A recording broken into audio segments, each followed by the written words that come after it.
Well, every year, one of the big highlights over here in Davos is the annual CEO survey. It's done by PwC, and it's one that offers suggestions. It looks at trends across the world. It's very, very intensely researched. Joining us now, two very special people very closely involved with this. Mohamed Kande is the global chair of PwC, and Sanjeev Krishan heads PwC in India. First up, Mr. Kande, to you.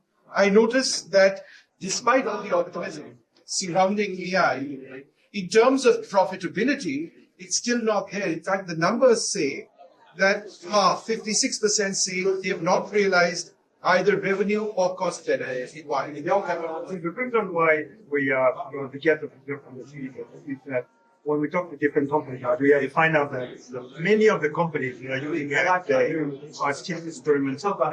So they are not actually doing anything. To be able to get benefit, companies also need to understand now they must have business. And also how to check the business model. With some experimentation into business transformation, it's going to be what's going to differ. Because we talked to 20 companies CEO that we talked to that have experienced gains of not only on the activities level, because they're going to embrace AI and also AI trust. One of the big reasons where companies justify the use of AI is that, look, ultimately everybody has to restructure. You have to reform. You have to look at the future. But in a country like India, where we have so many people, there are so few entry-level jobs, doesn't this represent a problem? You're right. And in some ways, AI is going to disrupt jobs in the years that way. And hopefully it is going to transform on the jobs that we do across them. And if they're going to get I mean, we say that new jobs are right? Just as previous technology disrupts the market. So yes, I mean, the current state of job will get disrupted, but new jobs will emerge. And, I think one of the things is that, what AI will enable, if the benefits of AI are clearly achieved. So, we were answering the question of inclusive AI. Yeah. Just imagine that what it can do for healthcare, that it can do for education. And if that happens, so just imagine the non-STEM jobs that they can create. So, the collateral benefit of AI, when it is manifested in many of the sectors, is huge.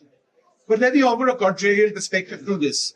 As a journalist for 30 years and as an editor and a news anchor, I no longer need the services of a researcher. Because I do the research myself on Grok. I then double check it on Gemini. If it works, I usually use it. Imagine the number of researchers who would be out of a job in the media alone in a country like India. It would be in the thousands. And that's not going to go away. So every time you have a technology structure, you have impact on jobs, especially the entry-level jobs. You just have to define what the job is. The job of the researcher today doesn't have to be the job of the researcher in the future. Maybe that is the thing. What Sanjeev was just saying is that we have to redefine what the jobs are going to be. And you say that the companies that are able to adopt artificial intelligence scale, they redefine how they run the businesses. But when it comes to the people, we talk about the same job, new jobs will have to be created. This happened 45 years ago with the internet. Remember the website developer? Yeah. Before 1994, there was no such job. Yeah. This. Now you have millions and millions of them. It's a new job. The new jobs, but also many of the people in the job today are going to move into the next generation job. Yeah, they're going to be skilled, they will have access to knowledge. There is this belief that AI is going to be this for the technology might be disrupting the job. But there is an evolution.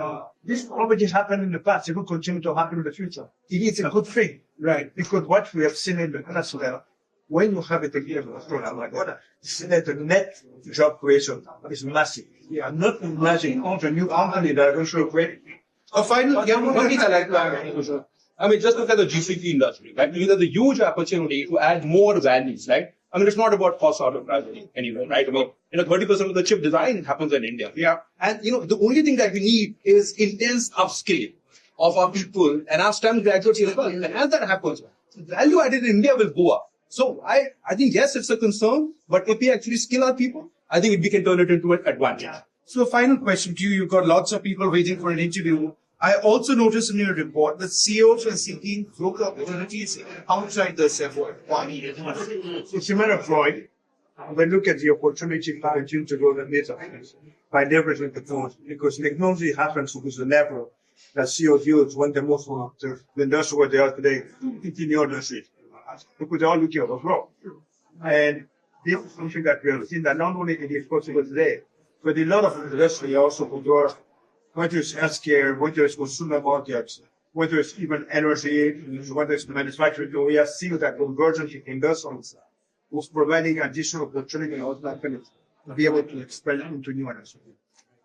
Well, it's a fascinating study. Let's see what the implications are. But I suppose there's no option but to adopt the technology. What will it mean for jobs? Will companies restructure? Upskilling, I think, is a big takeaway because you cannot use AI unless you upskill. It's back to this video.